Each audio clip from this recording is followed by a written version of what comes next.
Ever wonder how some families seem to stay rich for generations while others lose it all in a blink? It's not just luck. There are specific strategies the super wealthy use to not only hold on to their money, but to grow it, passing it down from one generation to the next. Think about names like the Astors or the Vanderbilts. They built immense fortunes and, through smart planning, managed to keep much of that wealth within their families for centuries. It's a different game than just earning a good salary. It's about building what's called generational wealth. One of the big tools they use is something called a trust fund. Now, you might have heard of these before, but understanding how they really work is key. Basically, a trust fund is like a special container for assets. You put money, property, or investments into it, and while those assets are still there, you don't technically own them directly anymore. The trust does. This separation is super important because it offers amazing asset protection. If you ever get sued or run into financial trouble, those assets in the trust are often shielded, much like how a corporation's assets are separate from its owners.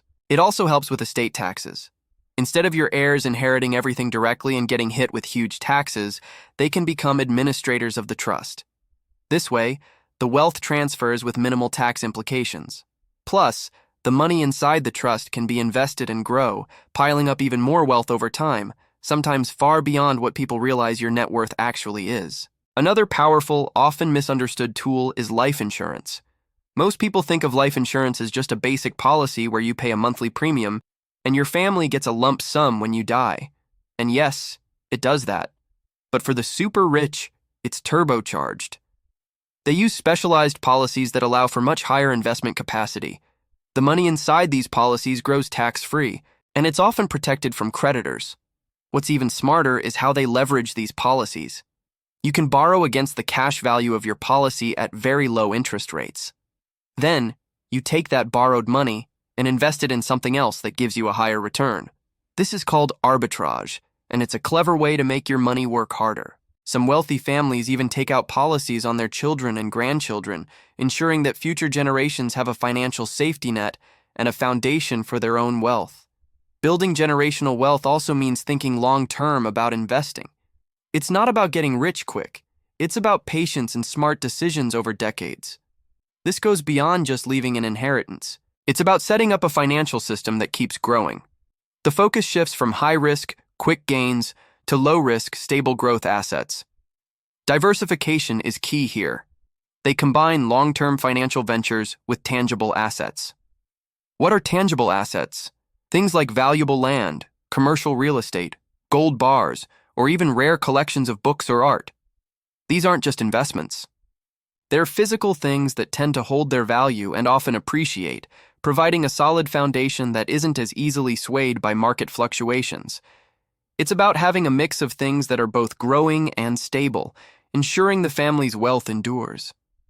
Beyond these foundations, the wealthy also use more advanced financial strategies for preservation and growth, often with a keen eye on tax efficiency and steady income generation.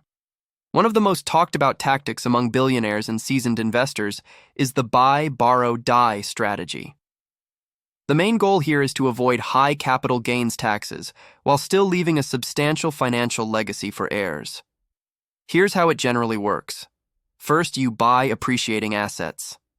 Think of things like stocks, real estate, or even businesses that are expected to grow significantly in value over time. Instead of selling these assets when you need cash, which would trigger capital gains taxes, you borrow against their value. Banks are usually happy to lend money using these valuable assets as collateral.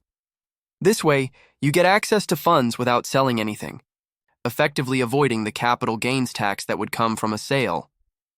Finally, the die part comes into play. When the asset owner passes away, their heirs inherit these assets. But here's the clever bit. The cost basis of the assets is reset to their current market value at the time of death. This means that if the heirs eventually decide to sell, they only pay capital gains tax on any appreciation that happened after. They inherited it, not on the massive gains accumulated during the original owner's lifetime. It's a powerful way to leverage investment growth, access funds without tax implications, and leave a significant financial legacy. Of course, it's complex and has potential risks. so anyone considering it would need to do their homework. Another crucial element in building generational wealth is establishing multiple streams of income. Relying on just one source, no matter how substantial, is seen as a major risk. Wealthy families diversify their income streams extensively. This could mean starting side businesses, investing in various real estate ventures, or actively managing a diverse stock portfolio. The idea is to spread risk. If one income stream falters due to market changes or unforeseen circumstances, others can pick up the slack, preventing major financial setbacks. In today's world, this often includes leveraging digital opportunities. Online businesses, digital products, content creation, or affiliate marketing can all contribute to this multifaceted income approach. It also involves continuous skill development, becoming an expert in specific high-demand fields to command higher-paying opportunities. Crucially, they understand the power of reinvestment, allowing money to work for itself by funneling gains back into these income streams, fostering exponential growth. Finally, the concept of applying leverage is fundamental. This isn't just about financial leverage, though that's a big part of it. It's about working smarter, not harder, by using various resources and tools to amplify efforts. Financial leverage, as mentioned with the buy, borrow, die strategy, involves using other people's money through loans, financing, or margin accounts to make investments with the potential for higher returns than the cost of borrowing. But leverage extends beyond just money. There's people leverage, which means building strong teams and surrounding oneself with talented individuals who bring unique skills and perspectives. This allows for bigger projects and greater output than one person could ever achieve alone. Technology leverage is about using modern tools, automation, and digital platforms to optimize processes, expand reach, and increase efficiency. Marketing leverage involves employing creative strategies, social media, and targeted advertising to boost brand recognition and profits without necessarily increasing direct labor proportionally. And networking leverage is about expanding professional connections to open doors for new opportunities, collaborations, and access to valuable advice. It's also knowledge leverage, continuously learning and seeking mentorship from successful individuals to accelerate one's own progress. All these forms of leverage combine to build and grow wealth far more effectively than relying solely on personal effort. This idea of leveraging knowledge through mentorship and continuous education is absolutely vital. Learning from experienced individuals, those who have successfully navigated the complexities of wealth creation and preservation, can guide decision-making and significantly accelerate the wealth-building journey for future generations. It's about absorbing lessons learned and avoiding common pitfalls, essentially standing on the shoulders of giants. Moving beyond purely financial strategies, strategic philanthropy plays a surprisingly important role in building generational wealth. This isn't just about making simple donations. It's about engaging in impactful giving that aligns deeply with family values and long-term goals. The benefits are multifaceted. It provides significant tax advantages, enhances the family's reputation and standing in the community, and fosters a powerful legacy of giving back.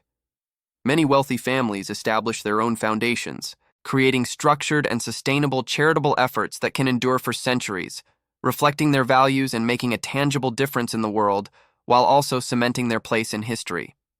Equally critical, if not more so, is intergenerational financial education. It's not enough to simply accumulate wealth. Future generations must be equipped with the knowledge and skills to manage it. This means actively educating heirs about financial literacy, investment principles, and the intricacies of wealth management. It involves practical application too, bringing family members into financial discussions, involving them in the oversight of trusts, and teaching them decision-making processes. The goal is to avoid the common pitfall of squandering inherited wealth, ensuring that future generations are not only custodians, but also active growers of the family's fortune. They need to understand the value of money, how it works, and the responsibility that comes with managing significant assets. Robust estate planning and legal structures form the bedrock of long-term wealth preservation.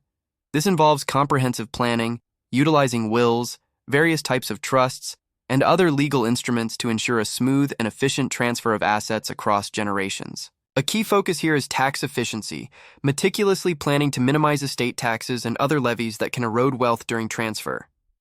These structures also provide crucial asset protection, shielding the family's wealth against future liabilities, potential lawsuits, and internal disputes. It's not a one-time task.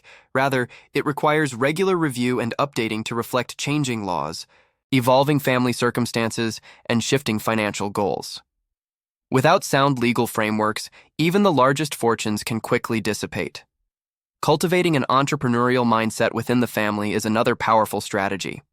This means fostering an environment that encourages future generations to innovate, create new businesses, and spot new opportunities rather than simply living off inherited wealth. It involves teaching calculated risk-taking, understanding that not every venture will succeed, but that learning from failures is part of the process. Resilience in business ventures becomes a core family value. This approach ensures a legacy of creation, where new sources of income and value are continually generated, building upon existing wealth rather than merely consuming it. It transforms passive beneficiaries into active contributors and innovators. Ultimately, building generational wealth comes down to a long-term vision and an unwavering commitment to adaptability. This means future-proofing wealth by planning not just for the next few years, but for decades and even centuries, considering potential economic shifts, technological advancements, and societal changes. It requires flexibility, the ability to adapt strategies to new challenges and to seize emerging opportunities.